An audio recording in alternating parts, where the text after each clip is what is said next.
Everyone. So one of the players I would love to see the Los Angeles Lakers go and target this offseason, maybe you can convince him to opt out and become a free agent, or more likely than not, you're probably going to have to trade for him. But regardless, I'd love to see the Lakers target John Collins. Now, originally, earlier last year, right, like early in the season, I was not super thrilled on John Collins. I just felt like he was kind of in his own head a lot of ways. Like, I just wasn't really I've always liked John Collins, right?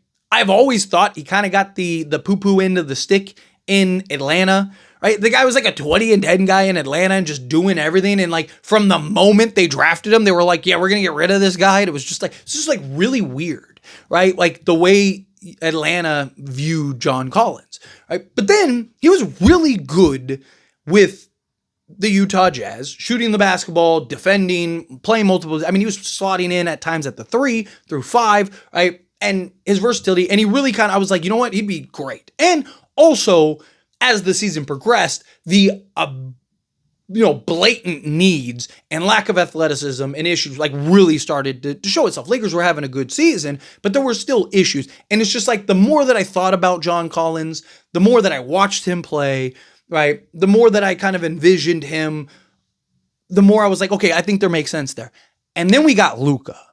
And as soon as we got Luka, I was like, okay, I changed like everything about John Collins. Like John Collins would be ideal for the Lakers now, right? Because Luka and John Collins, I think would be terrifying because he's such a hyper athlete. Talk about a guy that's 6'9", 6'10", right? He's got like a 6'11" wingspan, right? But he can jump out the gym. He can slot in and play the 5. I mean, Lakers love to run small ball, right? And he's a guy that could be your small ball center and you could still be big. I mean, you're talking about guys 6'9", 6'10", that can block shots, that can defend multiple positions, that can defend out on the perimeter, defend 1 through 5. Like the guy can do a little bit of everything out there. And he's shooting over 40% from three-point range. Oh yeah, and by the way, that was without a Luka or LeBron to set him up and get him the basketball, right? Like John Collins, I think would be ideal. Now here's the thing. Lakers, again, are probably going to have to trade for John Collins. So he does have a player options that's just under $27 million. I do not see him opting out of that because he's probably not going to get anywhere close to that. All right. Now, maybe you could argue, hey, maybe he'll opt out and maybe get like, $18 million over 4 years. Maybe he wants to get a more long-term deal, but the Lakers can't even give him that. So if the Lakers were going to look at a John Collins to bring him in, via anything, it would be via trade. Lakers would have to trade for John Collins, and then in trading for John Collins, boom, now you solve a need. You get athleticism, perimeter defense, you get a legit 3-and-D wing that is 6'9", like I said, that can play multiple positions. Like the guy would be incredibly valuable, and he'd be another lob threat for Luka. Right? And he's a guy that can play out on the wings, right? Play alongside LeBron because LeBron likes the kick out, right? Luka and LeBron are two kind of, you do want a lot of the same things around those guys, obviously shooting, defense, whatnot, right? But LeBron likes kind of the paint clear, put his head down, get to the basket, right? Where Luka likes kind of the paint congestion and he can kind of navigate into the teeth of the defense, create that dribble penetration, and easy lob threat to the dunker spot or a cutter, right? Well, John Collins works for either. So you can play John Collins with either, right? So when LeBron wants to clear it out and just put his head down and have the kick out, man, John Collins can be in the corner, boom, catch a shoot 3, right? But when he's playing with Luka, right, Luka can do his little thing, navigate. You can put John Collins in the dunker spot and it's an easy lob, dunk, boom, there you go. Also, again, him being a slasher and cutter. So I really like the idea of John Collins. I think John Collins is a guy that could be very beneficial.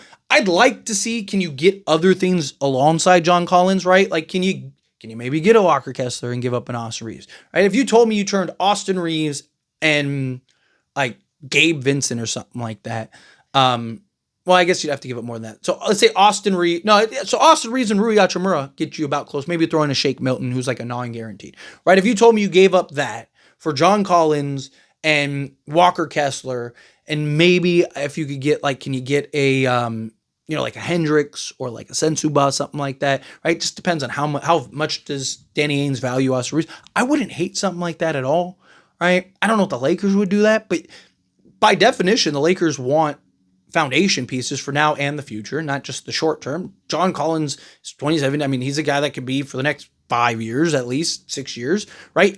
He's a guy that will at least finish his next contract, right?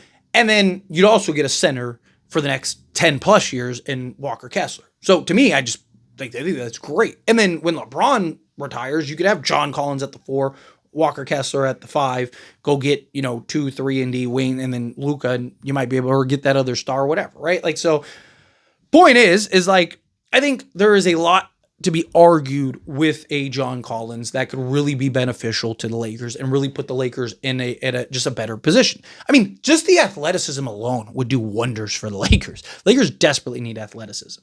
And on top of that, you add in his shooting, you add in all those things. He's a guy that I think would make better sense. Slot him in at the 3, slot him in at the 4, and then again, play the small ball. JJ Redick likes to play the small ball. Well, you could play small ball with John Collins at the 5, and you don't lose. You still get the rim protection, you still get the athleticism, you still get the floor space, and you get basically everything that you want. But what does his production look like? Is he even worth this video and entertaining the idea? Well, first off, again, 6'9", 6'10", 235, so he's got some weight behind him.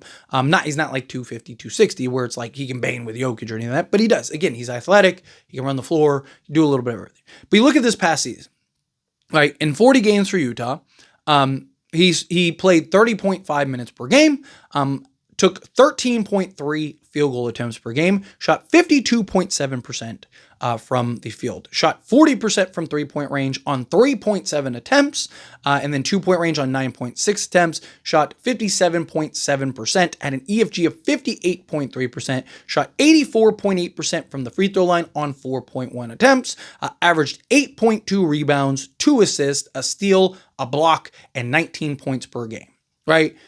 That would be great.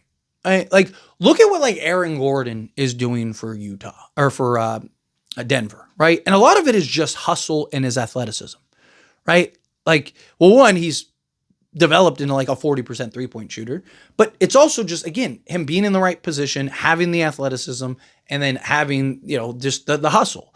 John Collins could be that guy he could be an Aaron Gordon type guy. And look, Aaron Gordon was not like, people weren't talking about Aaron Gordon until he went to, again, sometimes it's just finding the right destination and the right fit. I think John Collins could be one of those players that, Lakers could be that right destination or right fit, especially because you got Luka. So Luka's going to make his life so easy, right? But played 40 games, right? That's obviously going to be a concern. I'm sure some people notice that and are going to be like, yeah, but okay, a couple things about that. One, he's not a guy that's super known to be injury prone. You look at last year, he played 68 games. The year before that, he played 71 games. He's averaging about 65 to 70 games a season, which is fine. It's around league average. I'm fine with that.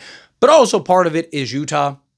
Utah towards the back end of the season in particular, he probably would have played 50 plus games. But Utah again was sitting like their entire starting unit for like stretches, right? I mean, they did that multiple times. So Utah embraced the tank as much as possible. So John Collins probably missed 20 games just because Utah didn't want to play him, right? And he was that good for them. So talk about a guy that again was 19-8 with 2 assists, a steal, and a block per game. Can defend multiple positions, play multiple positions, right? There's value there. He's also, again, on an expiring contract. So he's going to have some say. He's going to be able to kind of go, hey, just let you know, like, I want to go to the Lakers, or I want to go here, I want to go there. So Lakers would also have a leg up, and I don't think you'd have to sell the farm to go get him, right? Like, because again, your argument can be like, hey, it's like we could trade for him. One, he's making, again, just under $27 million a year. So we have to trade a lot to go get him, just player and asset or salary wise, right? And then on top of that, you're talking about, he could just leave us, right? And the good thing is like Utah can't even argue like, oh, well, we're taking on salary or anything because Lakers have all the expiring contracts. So the Lakers could be like, no, hey, we're taking on an expiring guy for your expiring guys, right? Like we're swapping expiring guys. And then, you throw in a pick swap or, whatever. And it's like, or 2 pick swaps, right? And it's like, boom, right? So maybe you're doing Rui Hachimura and, Gabe Vincent, or if they want a Maxi Kleba or whatever, right? Like, boom, there you go. You're doing that, trade that up, get a John Collins, right? And then you're in great shape. Again, John Collins as like the third, fourth, fifth option was basically a 19, right? He's 19 points, 8 rebounds, 2 assists, a steal, and a block per game. Lakers could desperately use that. He's a guy you could start. He's a guy you could bring off the bench, right? And he could be, again, he's young enough to be a foundation piece going forward, right? You sign him to a new deal. He's not going to make $30 million a year on his new deal, right? So maybe you're signing him to a Rui contract, 4 years, $17 million a year, right? So he's getting whatever, 68 million, right? Like something like that. Now you got a John Collins. Like that is what I'd be looking if I was the Lakers, right? Guys like that, give you the athleticism, give you the defense. Lakers need legit two-way guys. John Collins is a legit two-way guy. Then go get you 20 plus on a nightly basis, grab rebounds, which the Lakers desperately need the rebounding, right? He basically, he gives you all the production Rui Hachimura gives you, a much better athlete, much better defender, right? And much better rebounder. So you're getting a clear significant upgrade over Rui Hachimura. I think that you do it. But anyway, as always, this is a discussion. I pass the question on you. Let me know your thoughts and opinions down in the comments below. What do you think? If you have any thoughts, do you agree with me, disagree with me, kind of mixed in the middle, how you feel either way, I love to hear it. So let me know down in the comments below. That being said, if you haven't liked this video, hit that like button. Helps me a lot. Helps me enjoy these types of videos. I truly appreciate it. Not subscribe channel, hit that subscribe button. Turn on the bell notifications. Appreciate y'all. See you in the next one. Thank you.